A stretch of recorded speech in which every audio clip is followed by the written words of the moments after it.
Hi, everyone. Welcome to Let's Talk, and thank you for listening. My name is Jatha. I'm the founder and CEO of the Let's Talk program. And today I'm honored, and I'm really honored to have Steve Phillip, who's going to join us from the UK to talk about how his life has changed after losing his son, Jordan, to suicide. Now, before I introduce Steve, I'd like to give you an overview of Let's Talk, which is a program we currently run in schools and workplaces to encourage people to talk about their concerns before they escalate to big issues, including mental illness and even suicide.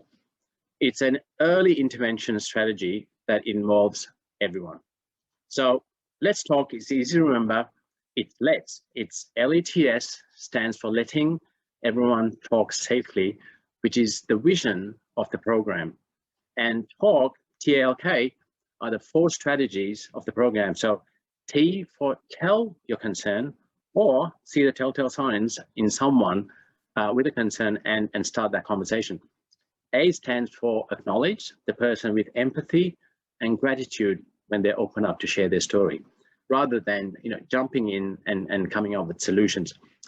L, the third strategy, is for listen, to help them externalize their concern.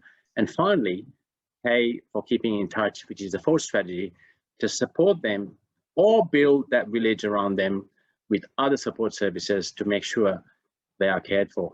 Now, we're going to talk about these 4 strategies with Steve to help you start a conversation and support someone you care about. Now, that includes yourself. Joining us today is Steve Phillips. I'm going to put him on the screen right. G'day, Steve. How are you? Yeah, good morning, Jatha. Really good. Thank you. Thanks for inviting me on today. Thank you. So, Steve Phillip, who for 20 years was a successful consultant, trainer, and keynote speaker in the world of sales and marketing. Now, on the 4th of December 2019, just over 18 months ago, Steve received a phone call that would change his world completely. His son Jordan, I should say, had died by suicide. Steve was faced with 2 choices: despair, which was beginning to take over, or create something to prevent other families from having to experience the trauma of losing a loved one to suicide. Fortunately for us, Steve chose the latter. With Steve's experience of suicide, he will help us to understand today the importance of talking and looking after your own mental well-being, and in turn, looking out for those you care about. Steve, welcome to Let's Talk. Thank you very much, Jatha. My 5:30 p.m. here on a Friday. I'm looking forward to the weekend in Melbourne, and it's what, 8:30, just after 8:30? It is. It's bright and early this morning. You're my first project of the morning, Jatha. So yeah, busy day ahead, including meeting one of your previous guests on the show, Mike McCarthy, where we've come together as 2 souls, obviously having both lost our sons to suicide, and we hooked up, and we've spoken and met previously. So we're just going to have a catch up together to check in with each other, which will be nice. Yeah. So, Steve, I'm going to ask you some questions, and feel free. It's going to be an informal discussion, and I really want to go through the talk strategies that I've sent some information to you earlier, and if we can, share your story, and also, for the listeners who's listening to this program, how they can approach someone in distress as well, using those talk strategies of tell, acknowledge, listen, keep in touch. Now, Steve, you have gone from being a LinkedIn trainer and social media sales consultant to being now the head of mission at Champions Health UK, and also mental health advocate and founder of Jordan's Legacy, with over 34,000 people following you on LinkedIn. Now, did you ever imagine that you would have so much support when you started your work as a mental health advocate? No, it's an interesting one. As you say, my world was in the world of social media and LinkedIn and training businesses, and so I had a a good presence on that platform to begin with. That has obviously grown significantly, since what has happened. So I kind of knew I had a network, but I think on the day that I chose, just 3 weeks after Jordan's death, to publish the story on LinkedIn, I don't think I was prepared for quite what was going to come back at that time. Yeah. Look, I'm going to talk about, and let's talk about the Gordon legacy a bit later, but which is your passion and your focus. But first, tell us about your journey from the time you received the news of your son Jordan's death to now. What has been the toughest moments for you? Yeah, I think it's really interesting because I started journaling very early on after the event. Good friend said, you want to kind of write down everything that's going on. You may well need this. You may want to reflect on it. He was absolutely right. So, I'm kind of looking back at this time last year, and it's kind of interesting for two reasons. One, to see those really tough events and the emotions and the feelings of that time that we were going through, and kind of just remember how painful that was, but also to be able to reflect on not just myself but other family members, how far we've come in that time. I mean, the journey, as you mentioned, I received a call. That call was from Jordan's girlfriend, Charlotte. I just delivered, in fact, for a large automotive group, a social media workshop. Just literally sat down in my car, put my phone into the phone holder on the dashboard, and the call came in. And then Charlotte, in obviously the distressed state, told me what she'd found as she got back to Jordan's house. And then just the world unravels. I suppose what, I very quickly realized, and maybe this is just part of my natural resilience and nature, I suppose realized that I was going to have to take control here in some way, and immediately started making phone calls to the family. I made what was going to be quite a long 3-hour journey drive back home to, I had no idea what I was going to expect when I got home. So during the coming weeks, it was really all about initially just dealing with the trauma, dealing with all the affairs that have to be dealt with, from the coroner's office to the police. And there was some pretty traumatic stuff we had to deal with during that time. And of course, you've got funerals to arrange. But as time kind of went on, I started to, I suppose, just think and try and make some sense of this all. And going through what we were going through, Jathan, there were so many things that weren't right about the system and the process. But I immediately saw the impact this was having on not just the family, but friends and colleagues of Jordan's and everybody. And I thought, my goodness me, if this is just the start of it, what's it going to get like, this ripple effect as we go forward? So I thought I'd write about it.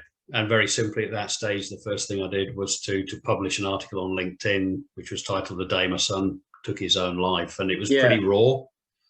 And it just said, this is what's happened. This is what's going on right now.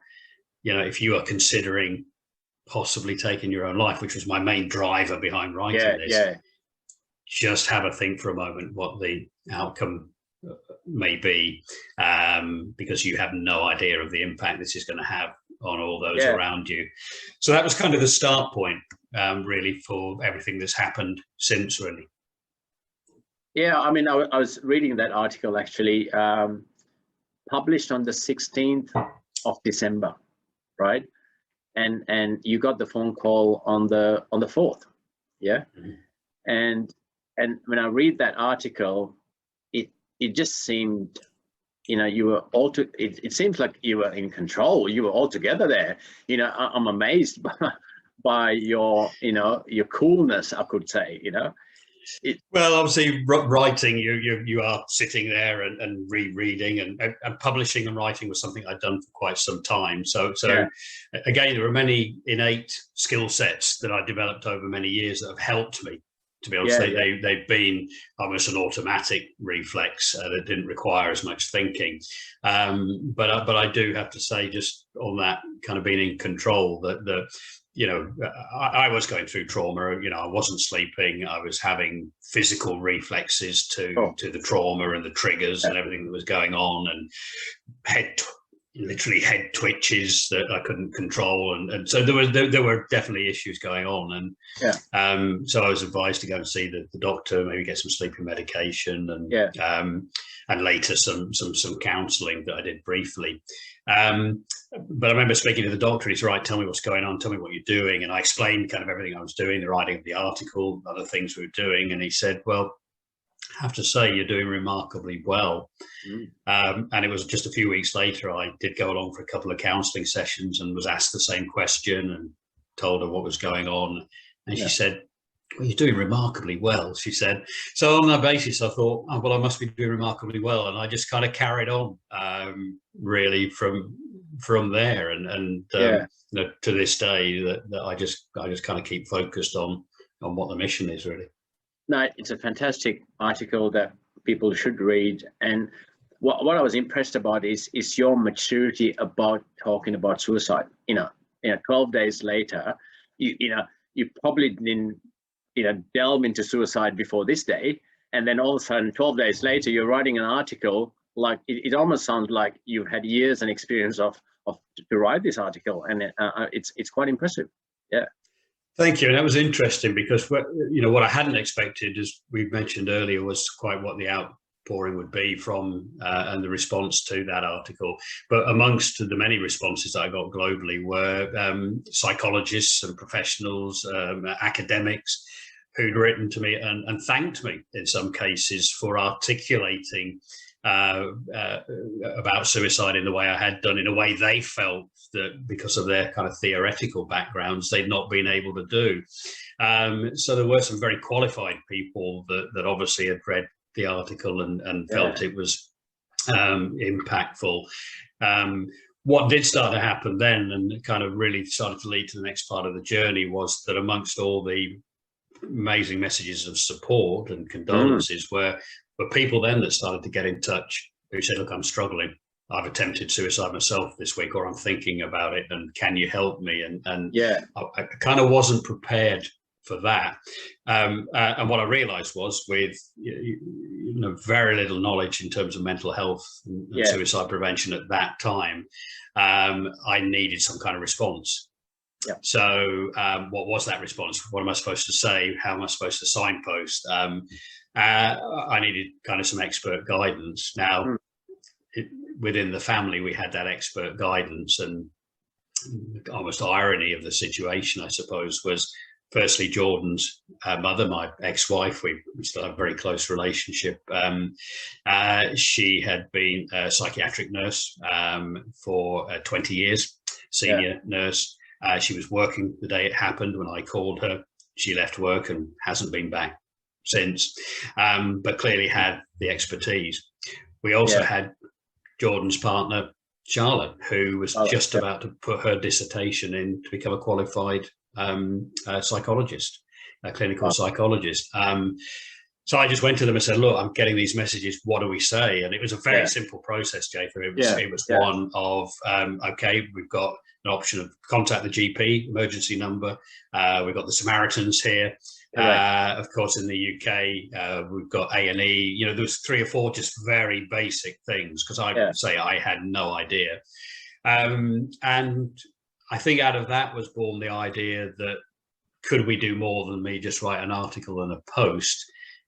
Could we provide some kind of resource that would support people who are struggling? And that by March, again, pretty quickly, I suppose, was when the Jordan legacy was born at that stage. Fantastic. Look, looking back, because the first strategy of the talk acronym or Let's Talk program is TELL, seeing the telltale signs. Looking back, what were the telltale signs Jordan showed that he might be contemplating suicide? And did you or anyone ask him about that? Yeah, it's really interesting. I was speaking with his mother just yesterday about this on another event we were on that she was listening into. But I think the first thing to say is that we never in a million years thought he would take his own life. So were the signs, there were signs he was struggling, but I don't think any of us would have contemplated, even with hindsight now, that Jordan would take the step that he did. But were the telltale signs? Yeah, without question. Hindsight's a wonderful thing. We know, knowing what I know now, and what I coach and teach and run workshops throughout the UK and Europe on, is there were definite signs. If we just track back in history briefly, Jordan was first diagnosed with clinical depression and anxiety in 2015. That was when he was clearly at his lowest point. At that point, we brought him to stay with myself and his stepmom, and kind of over a period of weeks, he got back on track. From there on, at that time, so it was about 30. Yeah, that's right.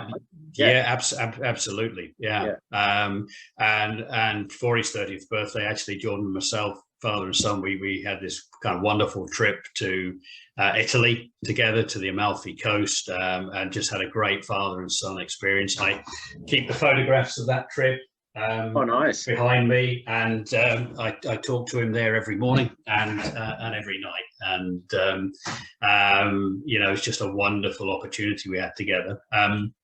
So he kind of rebuilt his life, but would periodically have episodes of depression.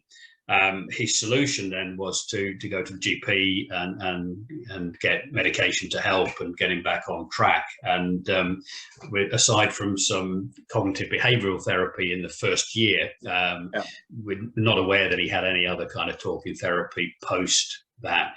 But yeah, there were signs. There were conversations that Jordan and I had, very close to the end, where, as an example, on WhatsApp, we were having a chat about his day and how things were going, and my day, and I said, "Look, how are you doing?" Because I knew he'd been struggling, and he just said, "Well, at least I've managed to get up and get washed and get shaved this morning, Dad." And I remember we had a bit of a laugh about it, as you can do on WhatsApp, and but we know, don't we? We know that if someone's struggling to get up and washed and shaved and look after the basic hygiene, they're in a pretty difficult place. So for me, that now would be a sign that I'd be saying, okay, George, this doesn't sound good. If you're struggling to get up and about, tell you what, I'm going to come over and have a coffee or whatever. So there were signs in that respect. Just for people in your shoes right now, mums and dads who've lost their sons and daughters. When you look back, and it's a hard question for me to ask, do you put this on yourself? Do you say, I should have done more? And how do you answer that question? Yeah, I think in the early stages you do, and I've spoken to many bereaved people since, and we all have that question. It's a natural instinct for a parent or a loved one to say, could we have done more? His friends have said the same. Charlotte said the same. Everyone, we've all said, what could we have done? I think realistically, we have to consider the fact that at the time you're doing the best you can do with the tools and knowledge that you have. Yes. You also have to understand the dynamics. Say in Jordan's case, Jordan was someone who would keep his illness very private to himself. He would be quite a private person in many respects. We used to get hugely frustrated. He only lived 20 minutes down the road from me, but trying to get together or get him to come over for dinner or get to his house, or the family would feel the same. It was kind of a really, I'm not sure, I've got this on, I've got that on. Now we're looking back and saying, was that Jordan protecting us or protecting himself potentially? But Jordan was somebody that if you did maybe push and challenge a little bit, would get quite, as much as he was a lovely, lovely guy, he'd get quite defensive. And the nose might cut off as well. And you would see that look and go, oh, right, okay, we'll back off. So, you've always got to ask, if you put yourself back in that position now, 18 months ago, 19 months ago, would I have pushed a bit more? I think I would now, without question, knowing what I know. But at the time, we were kind of dealing with what we had. Yeah. So I have to say, I don't blame myself for what happened, but I do wish I had better knowledge. And in fact, this is kind of one of the real missions that I'm on, that I think we all need, for any parent, for anyone really, an employee, a colleague, a friend.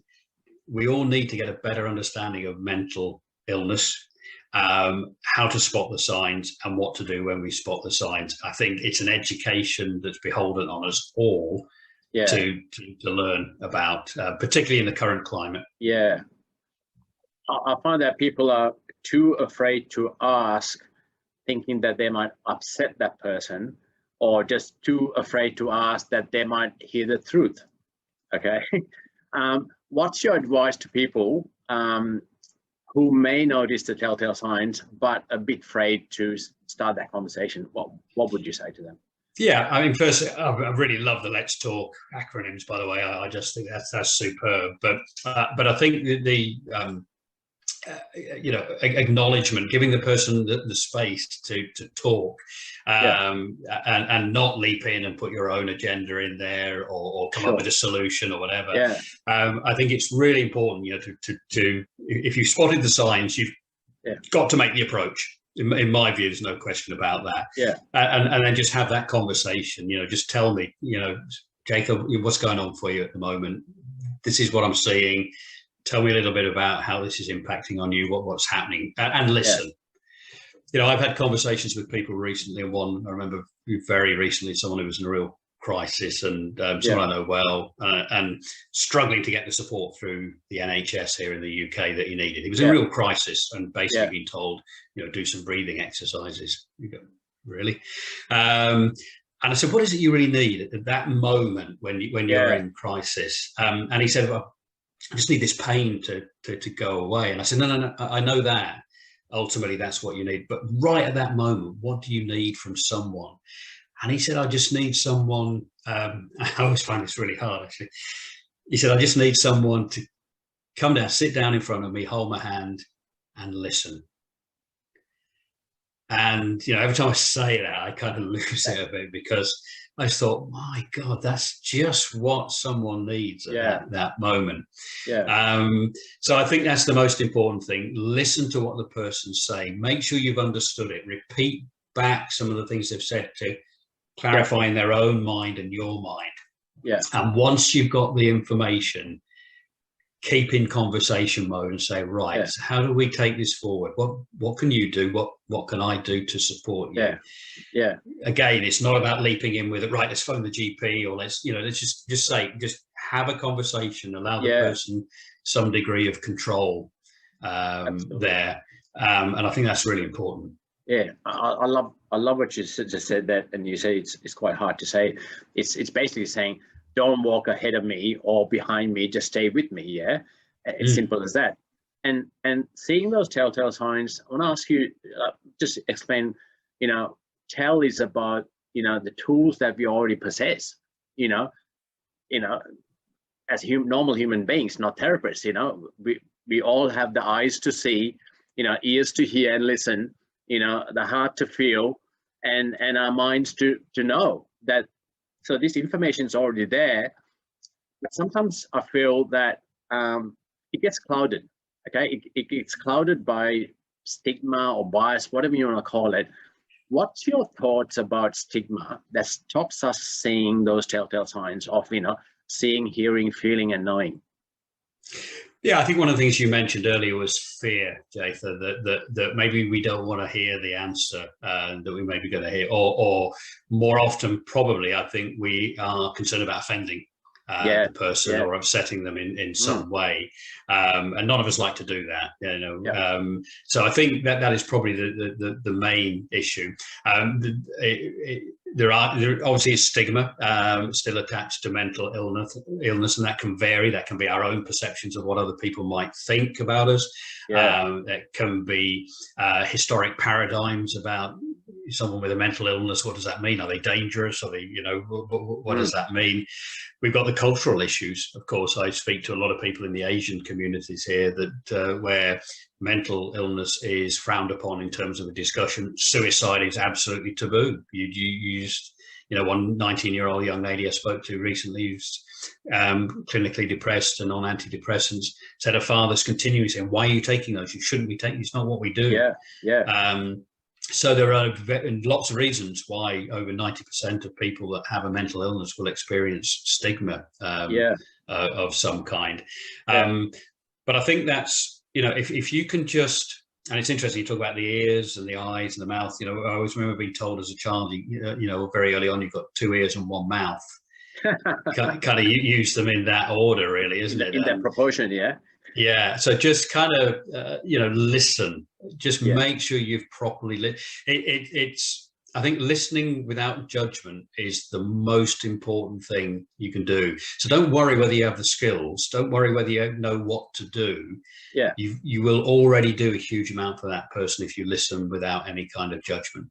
Yeah. And what we say is, and it's a tough thing, because we do have the tools already, but sometimes I call it cleaning the windscreen, Steve. So basically, I live in Melbourne. It's a bit like me driving to Sydney, and not ever using my windscreen wipers. Okay, I know 800 k's away, I'm going to have stuff on my bugs on my windscreen.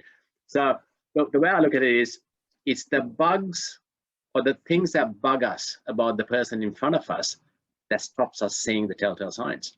So once in a while, we need to use our wipers and clear that screen so that we can actually see the real person, not the things that we think that bug us about them, if you know what I mean. And it's really important to realize that and see that those telltale signs. Now, I want to talk to you about acknowledge, which is the second strategy. It's a big one for me, being acknowledged that you have a mental illness. 20 years ago, I was diagnosed with OCD, anxiety. And, at that time, 20 years ago, it was pretty hush hush for me. I kept it under the carpet, and what really made me come out and talk about my OCD or my anxiety or mental illness was really my purpose of doing this stuff, right? I always jokingly say I turf my Prozac to my purpose, right? But acknowledge, being validated is so important. Did you think Gordon acknowledged his own mental illness? Yes, I think he did personally. He went to seek therapy and help and counselling in the very early days. He knew very well, I think, his own body and his own mind, that when he was struggling, he needed to go to see the GP. So he knew the triggers and the signs. He would do all he could do to look at natural ways of supporting his mental health. So, and that was generally around going to the gym and keeping fit and looking after himself. So I think he did. He acknowledged it personally, but would rarely acknowledge it openly to anybody else at all. Yeah. How about yourself and family? And now I look at this article which you wrote at that time, and you share very openly. Do you mind if I share the text that was written? To me, that's just amazing. Yeah, of course. And this is the text I'm just sharing with our listeners. The last text it's the night before, right, Steve? That's correct. Yeah. Can you please talk through this? Because when I read this, I'm going, what a fantastic dad you are. I mean, you had that connection with Jordan, sorry. And it's just amazing. Do you want to talk through this? Yeah, I mean, we did. We had a good relationship. We'd just in the weeks before been to a concert, one of our favourite bands together. We'd been out for a whiskey tasting evening just a few weeks before, and we didn't see each other as often as maybe I would have liked. And I said a lot of that is because Jordan wasn't always that easy to get together with. But yeah, I mean, this message, I just driven from Newcastle in the north of the UK down to the Midlands, 3 or 3-4 hour drive. Got into my hotel reasonably late in the evening, and we'd said we'd have a chat that night. You know, I knew Jordan was struggling. We knew he was in a difficult place around this time, so we were taking much more care, all of us. And I got to the hotel room. You know, to be real honest, I have to admit, I was kind of tired. I thought, but no, I said I'd have a chat with Jordan, and so I messaged him and just said, look, you know, how you doing? Do you fancy a chat? And as you can see in his response, and just say, no, I'm pretty tired myself, Dad, and it's fine. You know, let's catch up later. And you know, I look back at this with a little bit of pain, really, because part of me was going, okay, he's fine, and actually I'm tired, and I'm probably quite relieved. You know, I'll just get on and have my meal now. It's a little late, and got a bit of work to do before the workshop I was delivering to the motor group. So there's part of me selfishly going, oh, okay, well, he's fine, that's okay, and I can crack on and do what I need to do. You know, I now look at this text and say, well, that's the last message I've ever had with my son. And you naturally want to say, if only I'd phoned him, if only I'd done this. But look, I go back to what I said earlier, Jatha. I was dealing with the information that I had in front of me at the time, and would I have done any differently now? Yeah, with hindsight, of course you would, but at the time, you know, if I had to replay that, I would probably do exactly the same thing. So yeah, it's a kind of a bit of a double-edged sword when I kind of look at that message, really. It's, I mean, you had a huge outpouring of support on social media.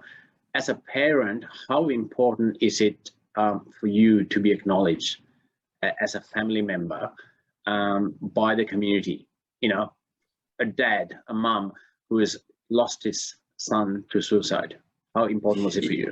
I think it's huge. I think you know, just to know people are in your corner and supporting you. I think we all want that in life, generally, don't we? But at a time like this, I think that's huge. But I think one of the things that did help me personally, and where other family members have maybe struggled more because they've not had that same experience, was that I very quickly started to have conversations with people that were in my position, and had lost not only loved ones but lost children to suicide.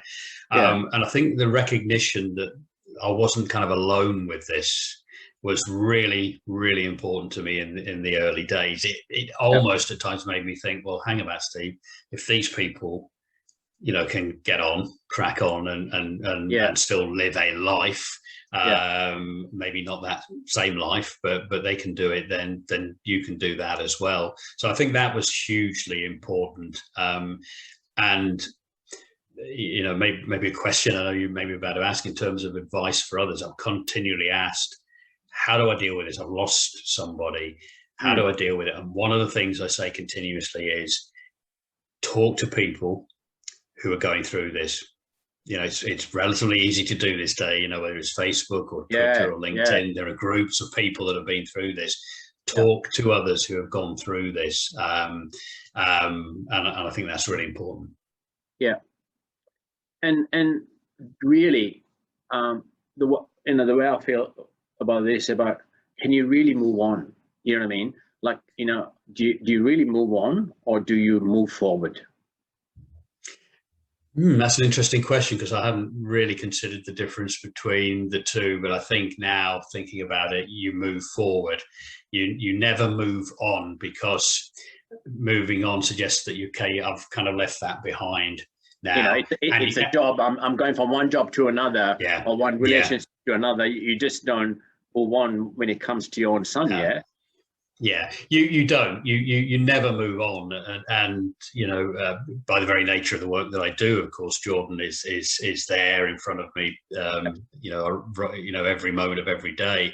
But you know, I also recognise that 18 months on, he's there in my head, and what's happened is there in my head every minute I'm not working.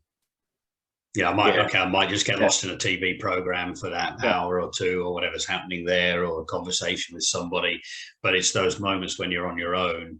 That you know, that's the thought. because of stigma, I just want to focus on this point. Some people may feel that they need to keep away from talking to you as a family member, or afraid that they might upset the family. Have you had that experience? No, I have to say I haven't. I haven't come across that at all. Not that I'm aware of. Anyway, and interestingly, I suppose that this happened just pre-COVID and lockdown. So I count myself reasonably fortunate that we were able to have a funeral and two services with lots of people there, and where many have not been afforded that at all. And but of course. We were all then locked down from March of 2020, so it wasn't a case of going out into the street necessarily and seeing people, but even the neighbours, people did acknowledge, and I think maybe because I was very open about it and willing to talk, that made it easier for other people as well. Yeah, it makes a difference, isn't it? Yeah.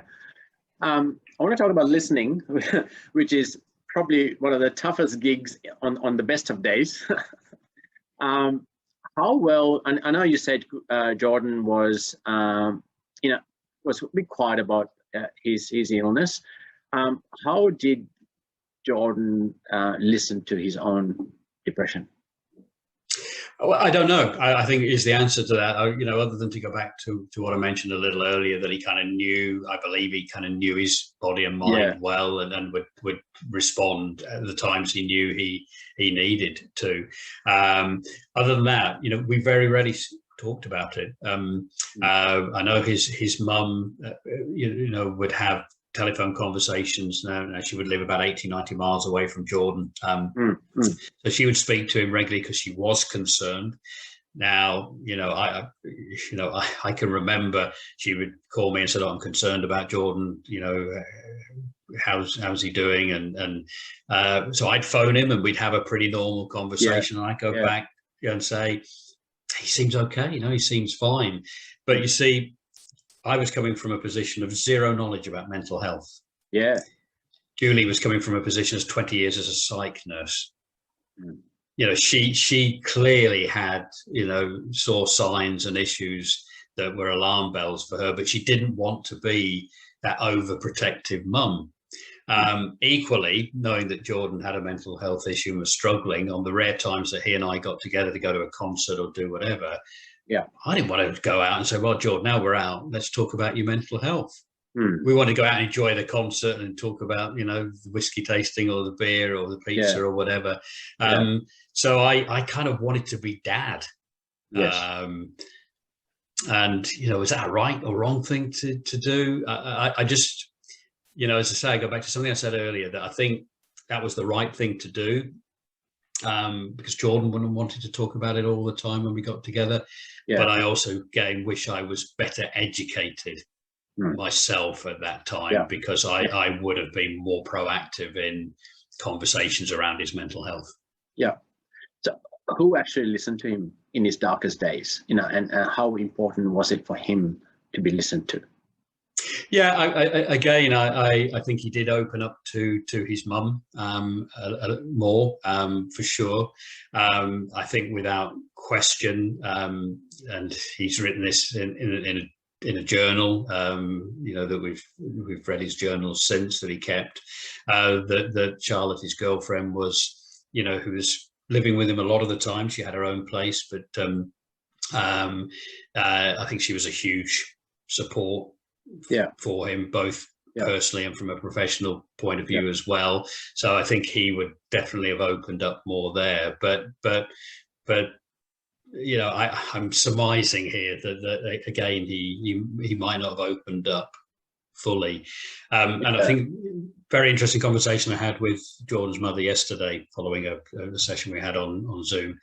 And we were talking about the psychiatric wards and the wards here in the UK, and we've heard this replicated elsewhere, just the chaos that there is in those places, and just the awful experience it is for anyone who's on a psychiatric ward. And Jordan's mum, Julie, was saying, as a psych nurse, I can echo that.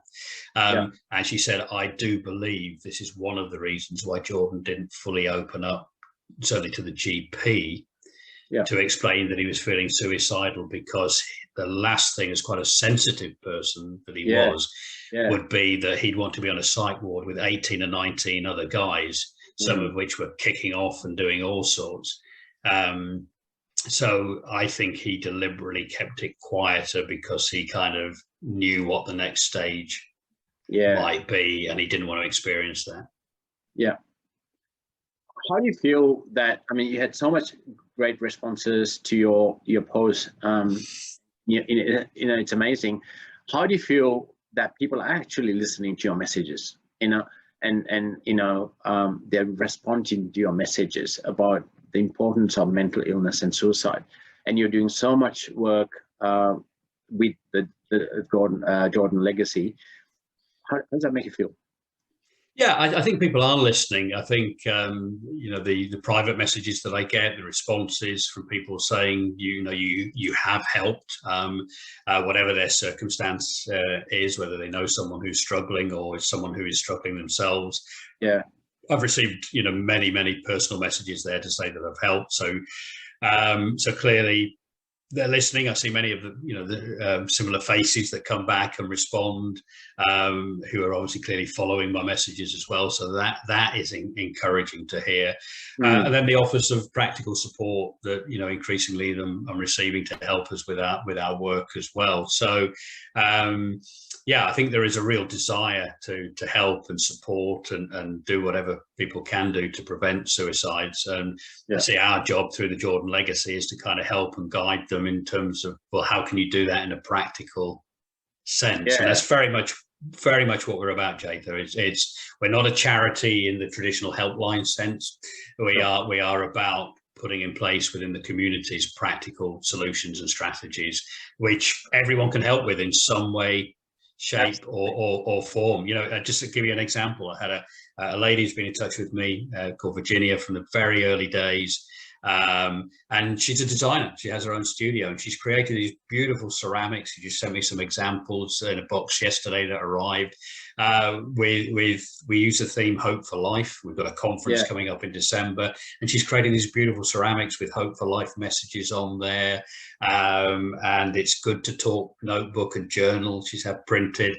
And you think she's taken a skill that she has and created these, which will help other people. So we say to people that there's all sorts of things that you could do with the skill sets that you have with a little bit of time that would help somebody.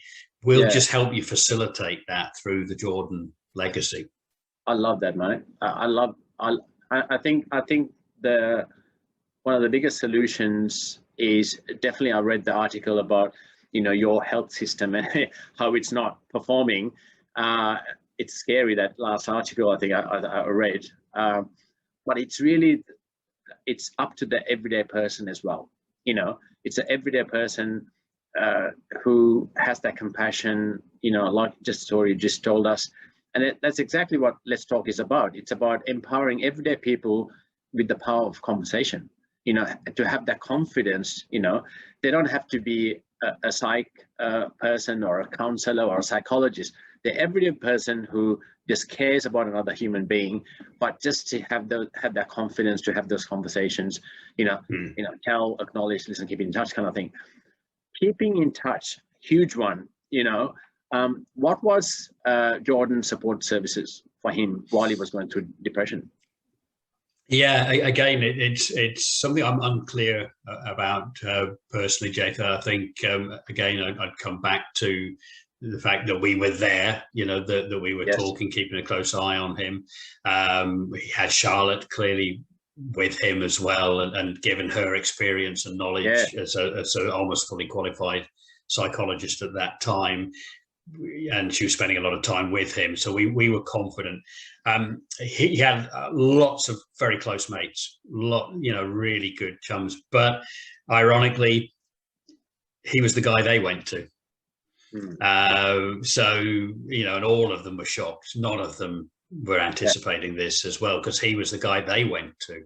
He even had one of his close friends here, and we were sitting outside having a beer at our house last week, and tears streaming down his face, and he said, whenever I had a problem, he was the guy, Yeah. So again, it was a very tight circle, and his support was, well, I'll go to the GP when I'm struggling. So he was not in the system. He was not known to the mental health system at all. Yeah. So he didn't really have a professional network there. At all. Yeah. What's your message to someone who's going through depression and might be contemplating suicide? Yeah, this is a big one, isn't it? Because it's very, very complex. One of the things I've learned in the last 18 months is that, people have asked, well, why do people do this? Well, gosh, how long have you got to answer that question? And do we really know? Yeah, and we don't. It's an illness to in the main. Most suicides we know, of course, through mental health illness, not wholly. We know there are other reasons for that. But I think what I would say to people, and I do say to people, is, okay, firstly, acknowledge and recognize what you're going through is awful. It's a real struggle. Don't belittle it, and don't try and brush it off in any way. Don't say, oh, you're going to be okay, you're just having a bad day. Or acknowledge the fact, okay, look, I acknowledge what you're going through is pretty awful. Yeah. But what you're going through is temporary. Yeah. And if you decide to take that next step, you're going to basically invoke a permanent solution to a temporary problem. Think about that for a moment. Okay. And then I think at that point is about going back to what we said earlier about using the Let'sTALK approach there. Acknowledge, understand what's going on for that person, and then discuss how do we move forward. But what can you do? Who have you got in your support network? And can I help in any way? What are we going to do? And then importantly, keep in touch, which I think you've got at the end there is critical, because if the person says to you, okay, look, I will call my GP this afternoon, my doctor, don't just walk away and assume they're going to do it. If that was me, I'd say, okay, Jathan, that's great. Tell you what I'm going to do. I'm going to check in with you tonight. I'm going to give you a call and just see how you got on. And don't even say if that's okay. Just say, I'm going to give you that call tonight. So that it does put that responsibility on the person to take that action. I think that's really important. Great advice, mate. Great advice. And I always say, listening, 3 simple questions, and there's so much, stuff on listening, about active listening, but 3 simple questions, facts, I call it the 3 F's in listening, right? People go, better words in listening. Hold on a minute. Facts, feelings, and fears. What happened? Okay, how does that make you feel? And what scares you most about it?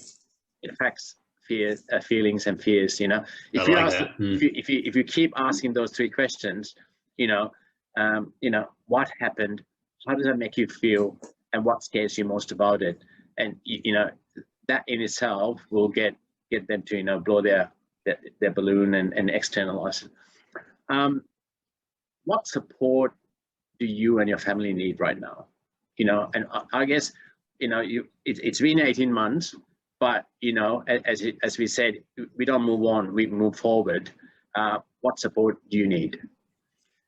Yeah, again, it's an interesting one, because 18 months has moved forward, and again, we've all been living through this pandemic. So one of the things that we felt we missed out on was this opportunity to get together. I think, having spoken to all the family at the moment, with the exception of 1 or 2 people we know that did go for very specific therapy and support there, that I think everyone feels that they are managing, but what we've missed out on is this opportunity to all get together. So to give you an example, one of the things that I organised very quickly afterwards in February, we got all the close family. That was my mother, Jordan's mum, his sister and family, my grandsons, and my mum and Charlotte and Jordan's stepmum. my wife, we all booked a nice cottage way up in the Lake District. It was February, it was pretty rough weather, but a beautiful old cottage. And we got away and we walked up the hills in the mist and the fog, and we just spent that time together. And that was a really important moment. And of course, what we wanted to do was to do that again. And of course, we've not been able to. So we've missed that. So one of the things we're doing is we've got a huge party planned. Wonderful lady I know in business has got a huge amount of land. We've got this huge marquee and a band and all sorts going on in August, all being well, where we just say to everybody who's been on this journey with us, everybody who knew Jordan, we're just going to have this big party. We're going to pay for it. Come along. You know, to celebrate Jordan's life. So for us, it's not so much about doing any counselling or therapy or anything like that at the moment, but what we do need is not to lose sight of Jordan, keep his memory alive by being able to come together and celebrate. You know, just a point to add to that for me, Jatha, that you know, in the first year, every 4th of the month was a marker for us, and we would message each other. We light a star in the window here that we had. And then we got to the first anniversary, and that was okay. One of the partners of the Jordan Legacy, Paul, huge experience, actually working in Australia for many, many years, and wrote some of the strategy and policy with the government there. He said, look, I appreciate this kind of anniversary is really tough for you, and each 4th of the month, and I kind of understand what you're doing. And he said, can I kind of challenge your kind of approach to this a little bit? And I said, okay, have a go. He said, well, look, what if you were to turn that, particularly December the 4th around, or that period, to more of a hopeful scenario than a real deep mourning and sadness? And I said, well, what you got in mind? And he talked about some of the things they did with the indigenous people in Australia, and how they bring, you know, one time an event with 200 people they brought together. And he said, what about holding an event or a conference, you know, around that time, or even on that date? And we kind of call it Hope for Life. It's an inspiring, it's not your typical suicide prevention conference. It's an inspiring event. And I kind of ran this by the family, and they said, we think it's a brilliant idea. So we've kept it away from the date itself. So the conference is going to be on December the 1st, a physical conference in my hometown of Harrogate in North Yorkshire, which is well known for conferences. And then we'll have our own private time on the 4th. I think it would have been a little too much to do it all on the same day, but we're going to come off the back of that real inspiring conference. So I think, you know, to kind of sum that up, it's about, it is sad, it is awful, it's the worst thing imaginable, but if you can find ways to celebrate the time we had. And even Jordan's sister said, you know, I spoke to her last weekend, and she said, look, we had Jordan for 34 years. We have parents that have lost their children at 1 or 2 years old, not through suicide, of course, but other ways, that never got to have that opportunity. In some ways, of course we want Jordan back. But we had that opportunity. That's just beautiful, mate. And that's the legacy, isn't it? It's not in vain, you know, and that legacy will carry on and help so many people out there. And I see the work you're doing, you know, I see your messages. You know, it's a tireless thing, and it's not easy, but it is making a difference. You know, I really want to acknowledge your vulnerability, you know, and I love this beautiful quote by Brené Brown. She talks about vulnerability. It sounds like the truth. It feels like courage. Truth and courage is not comfortable, but they're never a weakness. You know, and it's just fantastic. I just got one more question for you, and for those families who are living with someone with a mental illness, or who have lost their loved one to suicide, and sometimes I can't say we forget the carers, but the carers are really important, you know, people like yourselves. What's your message to them? Yeah, this is really interesting because part of the work we want to be doing going forward with the Jordan Legacy is to look at particularly how those that are caring for someone with poor mental health are supported themselves. We know carers generally who are supporting people with physical illnesses and dementia and other issues. You know, they have huge struggles and the system tends not to support them particularly well at all. I think, you know, my advice would be, in lieu of anything being put in place to support from an external point of view, would be to also open up and talk. You know, it's not just about the person with the mental illness opening up and talking. It's you know, don't. And I know people are going to listen to this and look at me and go, well, you'll want to talk, Steve. You know, you just don't stop. You just keep taking this on board and all these messages. And I know that's true. But in some ways, maybe this is my outlet, you know, being able to talk about it in this way. Yeah. I think it's important that you have your own network. I haven't got this to hand or a screen, but one of the things that was Paul, the partner with the Legacy, shared with me from his experience. And he shared with me a very simple grid, Word document grid. Yeah. And it had 4 columns. The left-hand column, you listed everyone from your family, your friends, your GP, online support networks, work colleagues, anyone that if you were kind of struggling a little bit, you might consider reaching out to. And the other 3 columns were, who are they? So who is it in your family? Who is the work colleague? What are they going to offer you in support? How are they going to do it? And he said, you fill this grid in when you're well and you keep it handy. Yeah. And that moment when you're struggling, you pull out your well-being grid and go, right, this person can help me with this. And we get in touch. Get a well-being grid, get your support networks, because the time to fill it in is not when you're in crisis and struggling. Yes. The time is now. And if you fill in that grid and you see there are lots of gaps, you need to be looking at who that support network could be. I love that, mate. I really love that. And that's exactly what keep in touch is. If, you know, keep in touch is personally, you keep in touch with the person, but not every time you can have all the answers. You know what I mean? It's about that support network and surrounding that person, you know, and building the village around them.